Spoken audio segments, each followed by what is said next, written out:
Azan itu faidah dan fadilahnya sangat banyak. Terutama khususnya azan ini diperuntukkan kewajibannya bagi seorang muslim.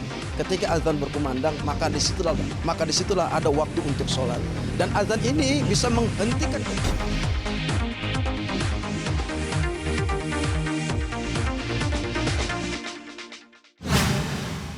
panggilan azan adalah panggilan tauhid, akidah kita kepada Allah Subhanahu wa taala, khususnya buat kita agama Islam. Yaitu penentuan di mana Allah Subhanahu wa taala menganjurkan memanggil kita sebagai hakul muslim untuk beribadah menghadap Allah Subhanahu wa taala. Wasilah asbab azan inilah.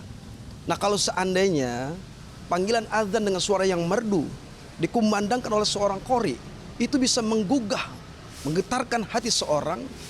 Pada akhirnya hati seorang itu menjadi lembut. Bahkan ketika azan berkumandang sampai ke telinga, sampai ke hatinya, tiada mustahil bagi Allah Subhanahu wa taala memberikan petunjuk bagi orang dikehendaki. Siapa? Mungkin non muslim ketika mendengarkan suara azan, maka tergugah hatinya, lembut hatinya.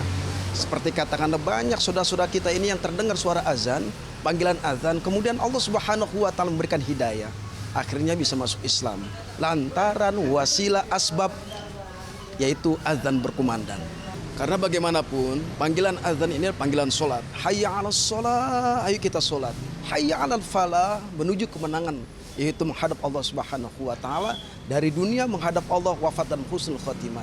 Ketika azan dikumandangkan oleh seluruh dunia, pada akhirnya di situ maka terpanggillah orang muslim untuk menghadap Allah, yaitu perintah sholat 5 waktu.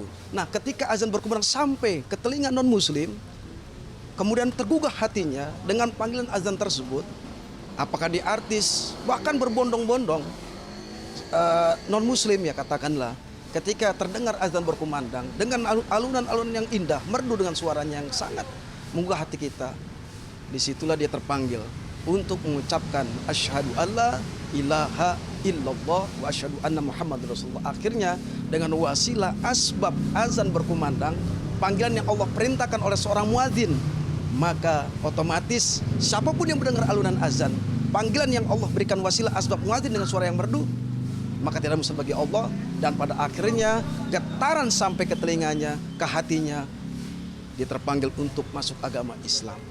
Dalam hukum Islam, azan itu menjadi suatu kewajiban bagi kita umat Islam yang menandakan dimanapun kita berada, ketika as-sholatu ala waktiha, sholat tepat pada waktunya. Ketika azan berkumandang, maka kewajiban kita untuk memenuhi panggilan Allah, yaitu panggilan azan tersebut. Artinya sebagai hukum kita nih agama Islam, ketika terdengar suara azan, maka kewajiban kita untuk sholat menghadap Allah, yaitu dengan wasilah azan yang dikumandangkan oleh seluruh para muazin.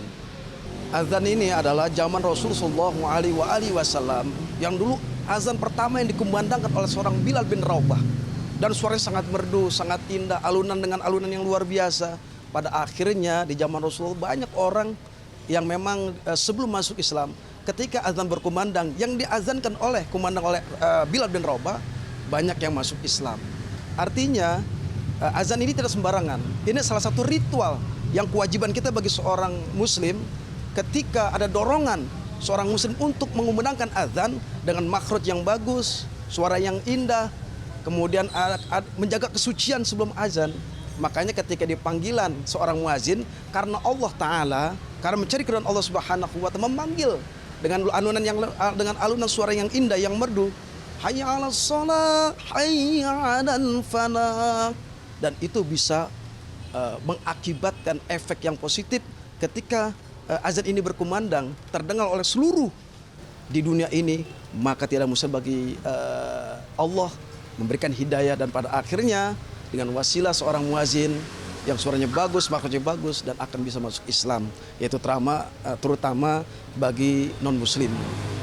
Azan itu faidah dan fadilahnya sangat banyak. Terutama khususnya azan ini diperuntukkan kewajibannya bagi seorang muslim.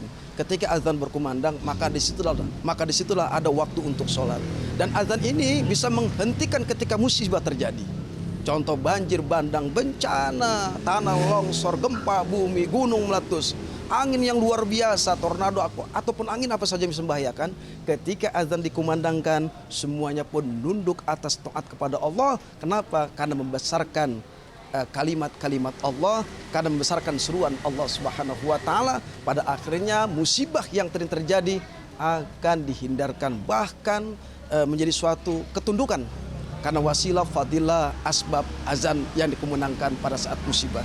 Ketika umat muslim menantikan azan berkumandang, maka diwajibkan bagi seluruh umat muslim ketika terdengar azan, maka kewajiban semua umat muslim yang hari itu menjalankan ibadah puasa, maka hari itu pula kegembiraan orang muslim ketika terdengar suara azan. Disitulah kita semua untuk membuka buka puasa bersama. Dan pada akhirnya ada doa yang kita panjatkan khusus di bulan Ramadan, maka insya Allah puasa kita terima Allah Subhanahu wa taala.